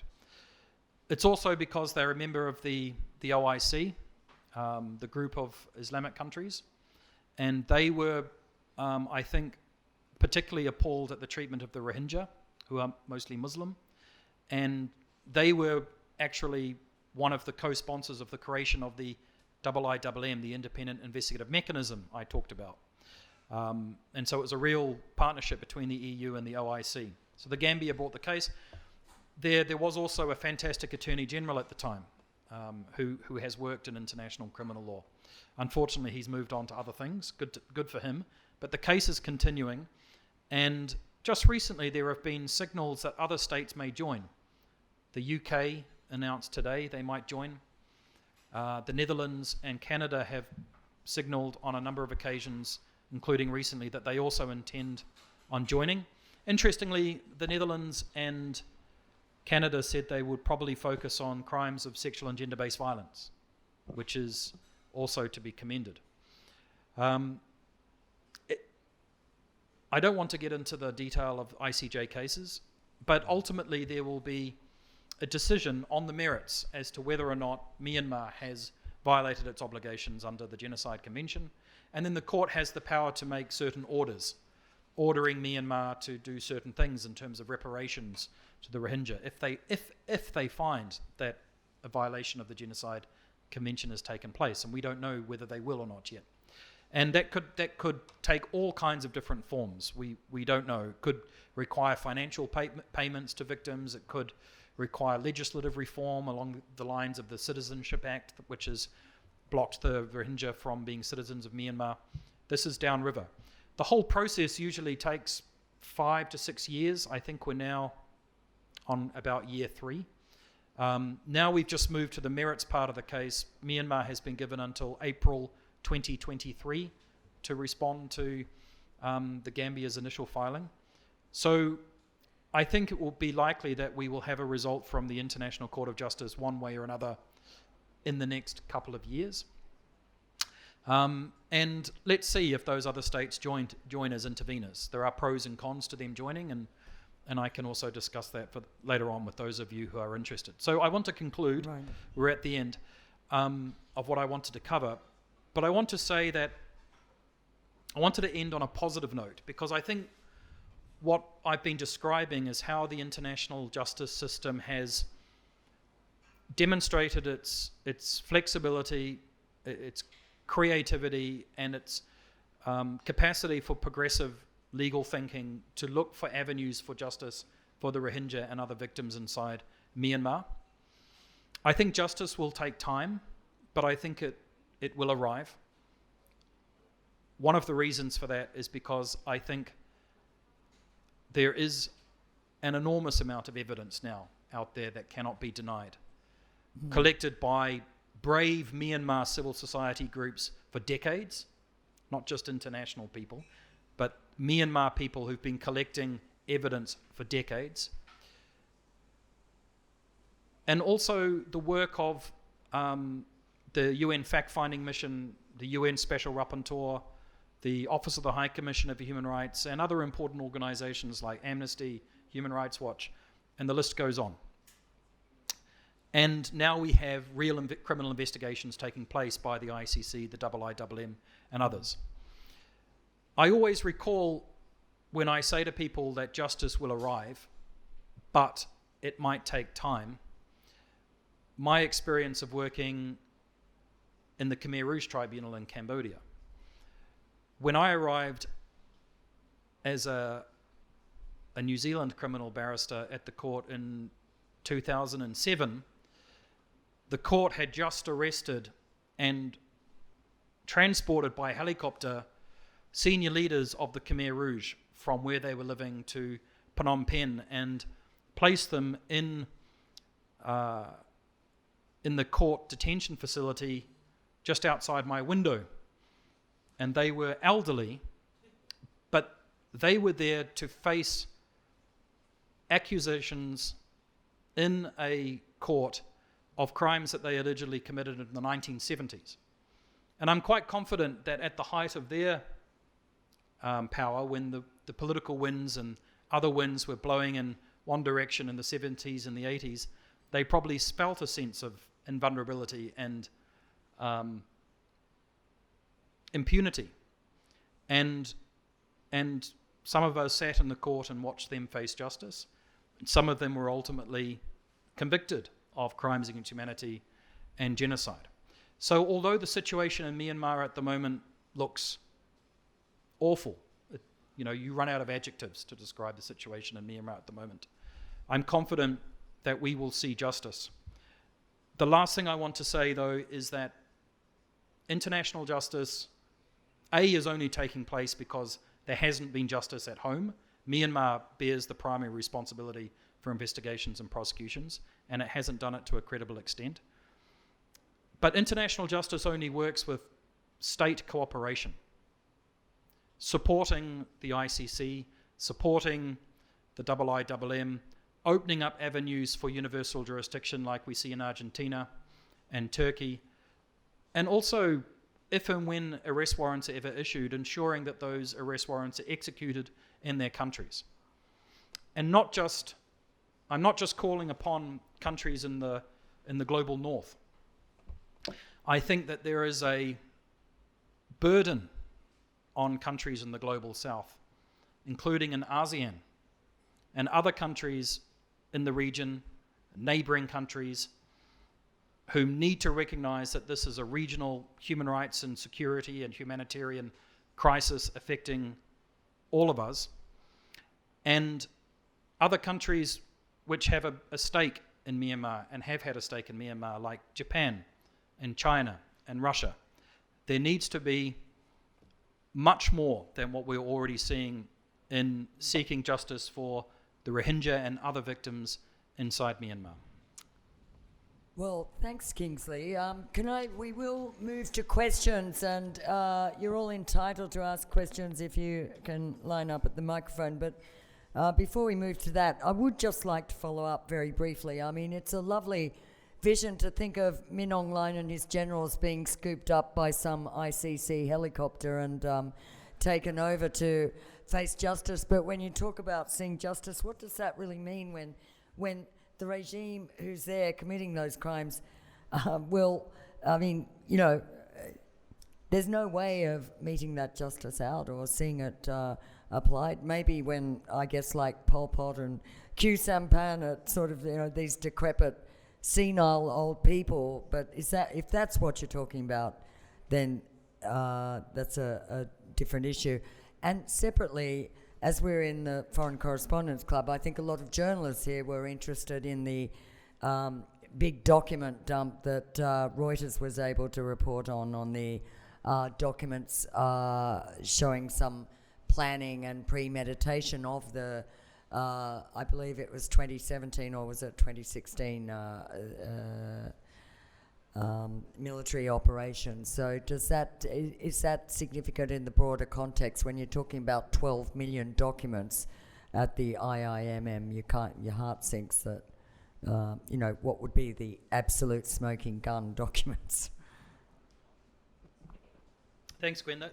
They're really important questions. And perhaps I sound a little idealistic, but as someone who's worked in investigation teams, prosecution teams, defence teams, and now at a more policy level, I have first-hand experience of conducting these investigations and prosecutions and seeing people prosecuted. It's not a fairy tale for me. And I think that we've seen many surprises over the years, not just in Myanmar, but in other parts of the world, where things can change quickly. And often we are surprised by initiatives that present themselves. And that's why I said when I was sitting perhaps on a panel here in 2016, 2017, and there didn't seem to be any hope whatsoever for the kind of justice we're describing, because no one was conducting investigations, no one was conducting prosecutions. Here I am just a few years later, there's multiple initiatives underway around the world. Right. Who knows what updates we'll have in 3 years' time, and who knows what surprises may be in store. But one thing I can say is that there are many people inside and outside Myanmar and around the world determined to use all the tools available in the international justice toolbox to seek accountability for the Rohingya and other victims of atrocities in the country. What they will look like, I'm not sure, but we take it 1 month at a time. Right. Secondly, to your question about the document dump that revealed information about internal decision making, couldn't be more critical. One of the things that we talk about when we're investigating crimes under international law are that essentially those investigations usually have two focuses, and usually two teams focusing on them. One is what we call crime base, which is investigating the crimes that took place. And usually, but not always, that's the more straightforward part of the investigation. There will be a team who will be seeking to establish, were people killed? Can we interview people who were victims of or saw sexual and gender-based violence or other similar crimes, deportation, extermination, genocide, war crimes, and sitting in the tragic refugee camps in Cox's Bazar, you potentially have a lot of access to that kind of credible information about crimes. Right. What that cache of documents is relevant to is the other half of the investigation, which is a different team, and it's called the team that's establishing linkage, linking those crimes to individuals within usually the military or state apparatus. Who gave the orders, who had command and control, to what extent can individuals be said to have aided and abetted, incited. That is the linkage team, and the best evidence that the linkage team is looking for is usually documentary evidence, documents. And just to use the Cambodia tribunal as an example, we had internal meeting minutes recorded by the Standing Committee and the Central Committee of the Khmer Rouge, recording decisions that they were taking. The other best piece of linkage evidence you can have is what we call insider witnesses. People who worked inside the state apparatus, military, civilian government, anywhere else, who may have seen, heard, witnessed, sat in meetings where where orders were given, or once orders were carried out, information on the execution of those orders travel back up the command structure. And all of that information that you were describing, Gwen, is critical for that part of the case, which is not only establishing that crimes were committed, but that certain individuals, whoever they might be or whatever role they may have had, can somehow be linked to those crimes such that they can then be indicted and face a prosecution for having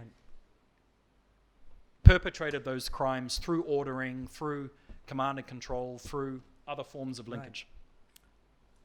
Thank you very much for really excellent explanations. I think that really threw some light on, I don't know about everyone else, but for me. Actually, we have really run out of time, and I can't see anyone flocking to the microphone unless there's a burning question I would like to ask each of you. I think we can run a tiny bit over time, but I can only give you 2 minutes each to answer a question very briefly, which is, when will the Rohingya go home, or will they? And I'd really like each of you to perhaps spend 2 minutes or less on that question. So could I ask you, Ong Chomo, to kick that off? When do you think the Rohingya will go home? Thank you so much. I think it's very tough questions, and that's what it needs to happen. And before answering the question, I just want to clarify what Secretary Shaidul Haq has mentioned. When I said push, I was using one time as an example, and the other one that pushing for repatriations, not actually physically pushing, because you can see it's quite very clear that that's what I tell to my people, to our people as well, and like the vital role that Bangladesh has been playing, and Bangladesh generosity and of course burden, and we also do internationally, the international community, to ensure that supports are being given to internationals. These are that we do work. Anyway, I just clarify that, and again, the gratitudes remain lifelong on us, because it has been life-saving efforts that Bangladesh has made for us, but anyway, thank you so much. I think it's very tough questions, and the best case scenario is conditions where Rohingya will be able to live with equal rights, and getting that's very compensations from legal standpoint, both physically and mentally, which is to be able to go back to the place of origin, and to be able to live with anyone else, any other citizens in Myanmar, but again, even in the context of democracy, I have doubt even though I'm part of this processing this policy and things like that, and of course policies are policy when it's not being ruled out, and it didn't originated with a genuine political will and belief in it, it might have complications. And lastly, I think just 30 seconds, I think would say is even if we push now the Rohingya for repatriated, that's what Rohingya want. Rohingya want to be repatriated yesterday. Right. But the situation is very complex. So I think the farther, on the other hand, that we keep refugees in Bangladesh, the more complex it is becoming with the demography in Rakhine State, and will they be able to go? But so there are hell amount of complications, and I think very importantly, I think we shouldn't do anything that will legitimize the coup, the military to be acting as a government. So do you think they will go home? they want to go back home, but They the want to, condition right. is not Okay. there. Yeah, that's what there is happening every day. Go home. And I mean, Okay. ties is very strong, that Rohingya, culturally and linguistically, and to the people that they belong to, the community-ness and things like that. And it is slowly going, it has been misshaped, and people want to go back to normality. And but I think we have to find innovative ways how to do it. Thank you. Thank you very much. Letitia, 2 minutes or less. Yeah, thanks, Gwen. I think that, the last thing I really want to do is make another pitch for a report that I contributed in.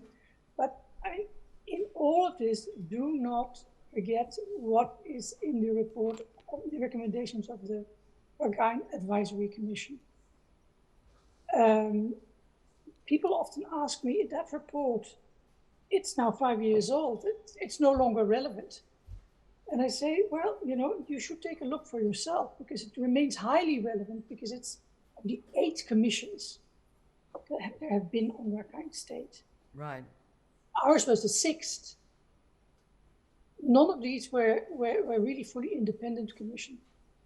Ours was an independent commission which looked at the underlying causes of what had been happening in Rakhine State.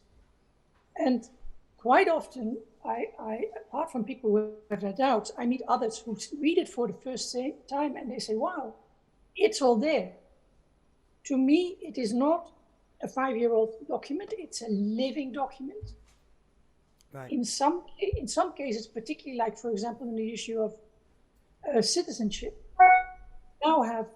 we now have reason to go beyond what our commission had actually written, because the NUG has gone much further than we had gone. But don't forget it and use it. It is the only report, together I think with the report of the fact-finding mission, that keeps coming up in every resolution of international organizations, be it the UN, the EU, what have you. It's got a lot of international credibility. And so keep it in your toolbox, please. And finally, just to say to Kingsley that perhaps he misunderstood me. I did not say that that international criminal justice or international justice generally was not important.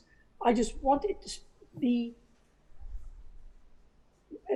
seen together with other remedies and instruments that are there that can do something about the accountability of people who will never, who can never be seen at the level of a Min Aung Hlaing. But part of reconciliation will have to be many people on the ground, both Rohingya and others, particularly Rakhine, who have been each other's enemies and who have done great harm and who have undermined the kind of inclusive approach and the need to build renewed trust in Rakhine State. Right. And so that's what I meant. Okay, thank you. And Shahid, when do you think your guests will go home? It's a $1 million question, but I think it fundamentally depends on the Rohingya people when they feel confident, safe to go back. That's very important. But there are a number of factors which has to play in favor of that. It starts with the Rohingyas, that they have to be convinced, they have to be secure, they have to feel confident that they can go back and live a decent life once again, if there was a decent life before. And also, I think they have to be united. Currently, there are groups, they're fighting each other, they're doing all kinds of things. So that has to disappear in order to have a common view, go back or not to go back. So that's one. International community has to play their role. I mean, international community has, I'll be very frank, has not been playing the role that should be playing, and we have seen examples somewhere else also. How they can possibly be more tough on governments which are not treating their own people nicely. So that is the other part.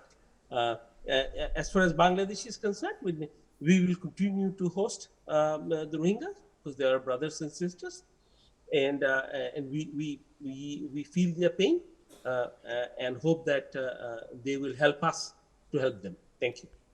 Thank you very much, Judy Ma.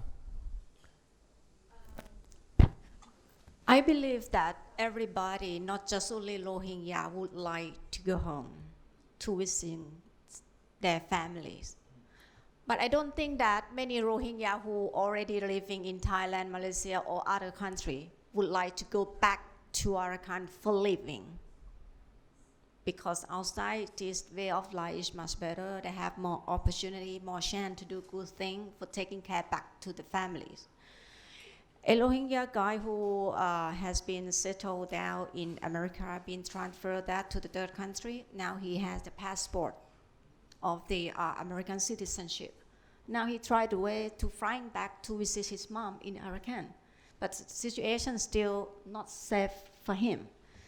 For himself, he never wanted to living back there, but he would love to back there for visiting, to remember to seeing when they was young, how it looked like. If possible, he would like to take their family to the third country. Right. That's what I learned from that. Right, so your point is, your sense is that all the Rohingya you've encountered overseas won't go home. Right. Kingsley. If I may first respond to Letitia, I'm horrified that Letitia may have misinterpreted what I meant. I hold Letitia in incredible regard for the work that she's done over many years, and what I meant to say was I agree with her that international accountability isn't the only issue in all of this, and that is because I'm often talking about accountability, and sometimes it sounds like it's the most important thing, and it's not. And most of the change that's going to come around in Myanmar in the future will be because of the work the Myanmar people do, not what the international justice mechanisms do. So Right. I actually was thankful Letitia reminded us of that point. So I meant to agree with her. And I also want to endorse what she said about the Rakhine Advisory Commission's report, which is still current. I would also like to endorse that report. And I always remember when the UN fact-finding mission concluded its work in 2018, it issued a 444-page report after a full investigation, and I forget the exact words, but it was responding to the sense that, the situation in Myanmar is so complex, we don't know what to do. And I think there were literally words in the fact-finding mission's report that said, the solutions to these challenges are already well known. And it was a reference to Letitia's work and the other members of the Rakhine Advisory Commission. In terms of when will the Rohingya go home, I guess I will give a legal answer to add that element. But the Rohingya should only go home when it's safe, voluntary, with dignity, and further to their choice to go home or wherever else they wish to go, based on reliable information about the situation back home and their security. Right. So any returns must be safe, voluntary, Right. with dignity, and through their choice. So that could be quite a while. I don't mean to dodge the Yeah. question. No, I no, don't know it's fine. because I don't think anybody Yeah. knows. Thank But you. I hope that it will be as soon as possible. Right. Thank you. We were going to close off there, but we have one question because that's all we've got time for, and Mei Wong will never speak to me again if I don't let her ask. But Gwen is very kind. But she never just asks one question. That's a problem. Never But do, anyway, never do. introduce yourself, please, Mei. Indeed, Mei Wong from CNA television station. Actually, my question is directed to obviously Ong Chomo, right? Really, the point is, do you feel as though UN Special Envoy's visit to Myanmar in meeting the military chief, as well as her just concluded visit to Bangladesh, is doing the Rohingyas more disservice than actually helping the Rohingyas? And my second question, I'll keep it short, Gwen, is Thank you. whether or not you feel that, based on Gwen's question earlier, it was about the fact that when do you think the Rohingyas can go back? But my question here is, do you feel as though this issue has been relegated to the sidelines or even buried right now simply because of what's going on, not just with the current military coup situation and the crisis that the country is dealing with, but also with the other global geopolitical situations such as Ukraine that's going on? So even more so, this Rohingya crisis has been, unfortunately, diminished to a certain extent, forgotten. Thank you. Great questions, May. Thank you. Who was the second one aimed at? That's whoever's willing as you well want to as... pick your victims? Well, any one of them, really. Right. Okay. Well, first of all, I think Ong Chamo. Thank you. I think the visit of the special envoy to Myanmar, and of course, any political crisis like that at some point need negotiations and mediations and things like that. But the timing need to be right, and the parties need to be understanding the language of these negotiations effort.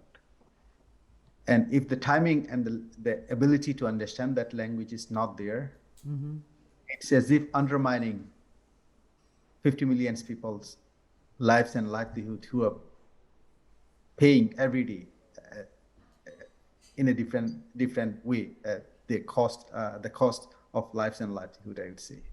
So that's related to the questions in Myanmar. Related to the questions in Bangladesh, I think the special envoy, to my understanding, to the best of my knowledge, it's mandated, came through a third-party resolutions at the UN and focusing on Rohingya issues. And of course, the political landscape has shifted, and special envoy couldn't focus to the Rohingya issues to the level it is, I think, mandated, and should have been done more work on the Rohingya and among competing priorities. So I don't know what visiting in camp at this stage, what result that we are expecting, listening stories, asking or trying to understand the situation. So I don't know TOR exactly, so I have difficulties to comment on that. And I think for your second question, just briefly, the Rohingya to go back, if I were in Bangladesh, I think very immediate family members, my very immediate family members are in Bangladesh camp, and I grew up next to Bangladesh in Mongdo Township and have crossed many times to the other side of the borders. And I wouldn't come back with given current political landscape in Myanmar. And of course, staying in Bangladesh, would try to do everything within our capacity to ensure Bangladesh is getting international support. And we are leaving this place in better shape, in better conditions than the one we formed. And we are not contaminating anything, and we are whatever time we are there, it's going to be temporary, but we are going to be staying there responsibly, in a peacefully with the host community, without harming the host communities' livelihoods and other sort of resources that they rely on, and of course, not despite the burden, it will be there, but the burden, we need to minimize it to the level it could. And this international community need to play. It shouldn't be on the shoulder of Bangladesh, and it should be. I think international community has competing priorities like Ukraine's and Afghanistan's and Algeria, and there will be some more coming. We maybe where and there. That's how the world is ordered. But I think Rohingya agenda need to be at the top of the international community's agenda as unsolved problem, as everyday's problem, until all the Rohingyas are able to be repatriated safely and reintegrated and resettled back to the society in Myanmar. It's not about sending people back.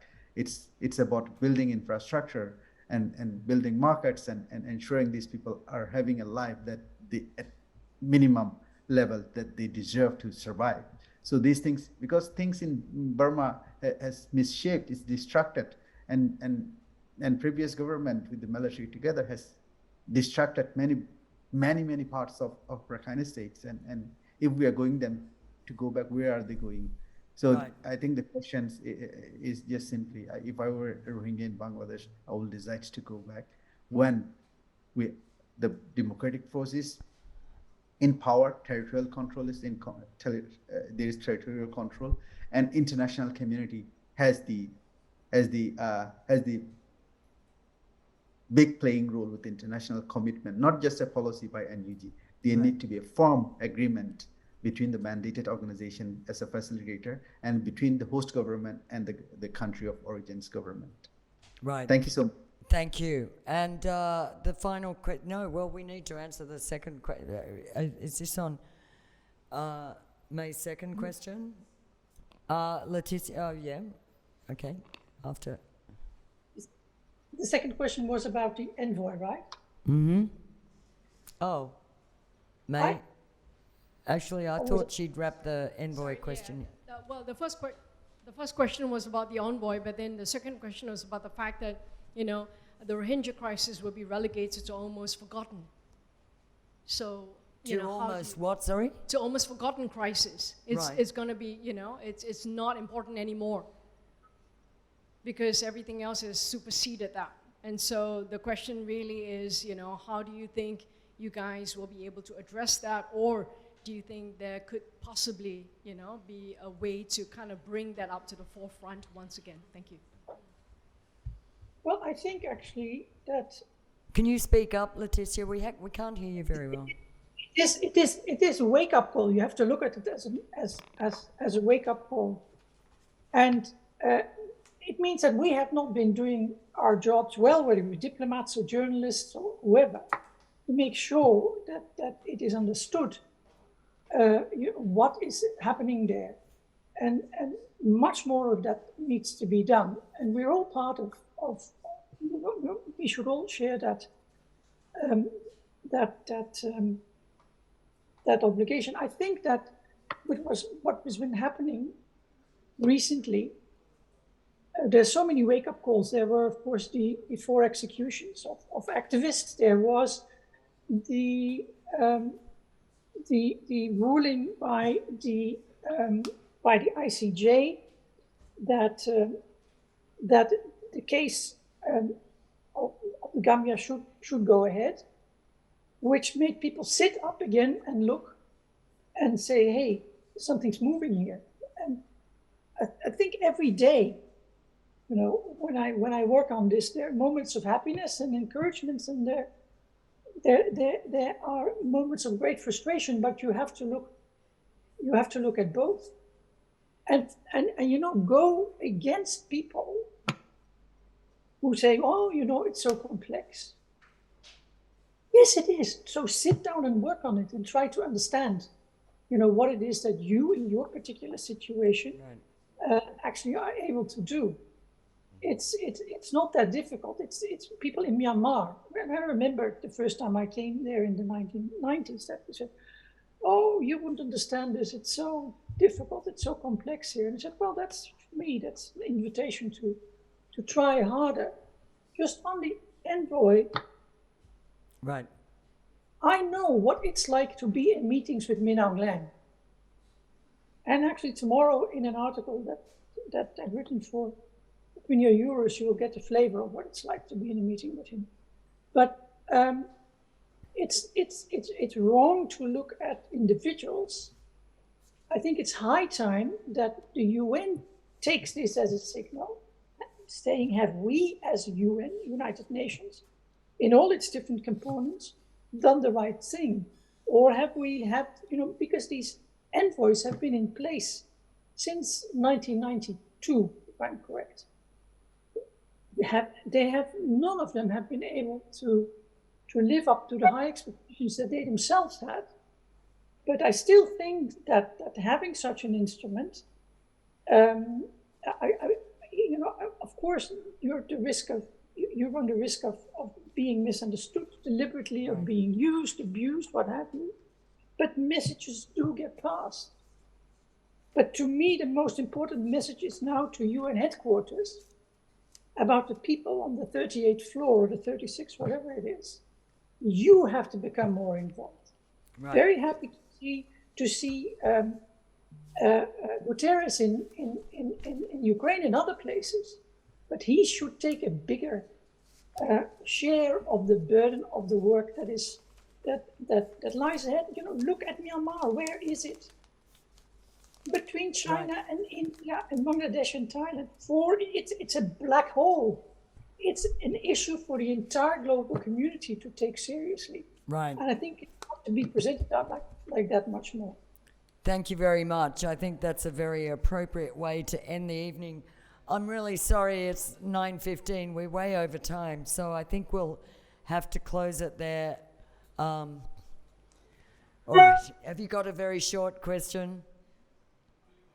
Only one. Okay. Please keep it short. Introduce yourself.